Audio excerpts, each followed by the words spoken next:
Well, the Kavanaugh confirmation wasn't the only big hearing today on Capitol Hill. Top leaders from social media sites like Facebook and Twitter faced some tough questions from lawmakers. That's right, Jenna. And they want to know what the sites are doing to stop foreign interference in the upcoming midterm elections. CBN News national security correspondent Eric Rosales has more from Capitol Hill. This is the third time social media experts testified before the Senate Intelligence Committee, and the third time appears to be the charm, as top brass from Facebook and Twitter said they're more determined than ever to stop adversaries from meddling in upcoming elections. But they admit they can't do it alone. We were too slow to spot this and too slow to act. That is on us. We acknowledge the real-world negative consequences of what happened, and we take the full responsibility to fix it.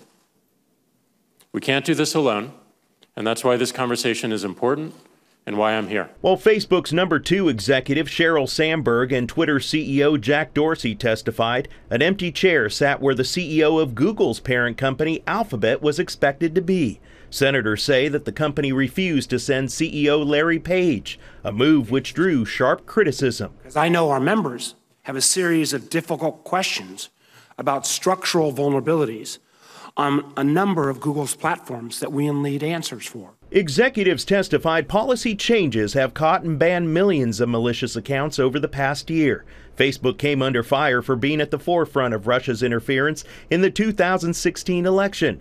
During that campaign, actors set up fake accounts, organized protests, and spread memes as part of an effort to disrupt the election. Sandberg says artificial intelligence machine on machine is making it easier. In the first 3 months of 2018 alone, over 85% of the violent content we took down or added warning labels to was identified by our technology before it was reported. We're now removing over 200% more accounts for violating our policies. We're identifying and challenging 8 to 10 million suspicious accounts every week. And we're thwarting over 500,000 accounts from logging in to Twitter every single day.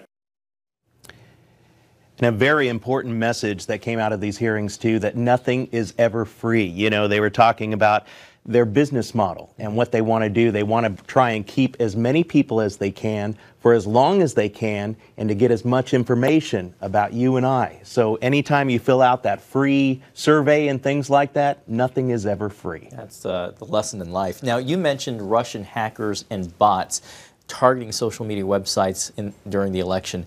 Are there other actors at play that we need to be concerned about? Oh, most definitely. You know, we got North Korea, we got China, but I tell you, the one actor that's really the foreign adversary that's really stepping up their game, that is Iran.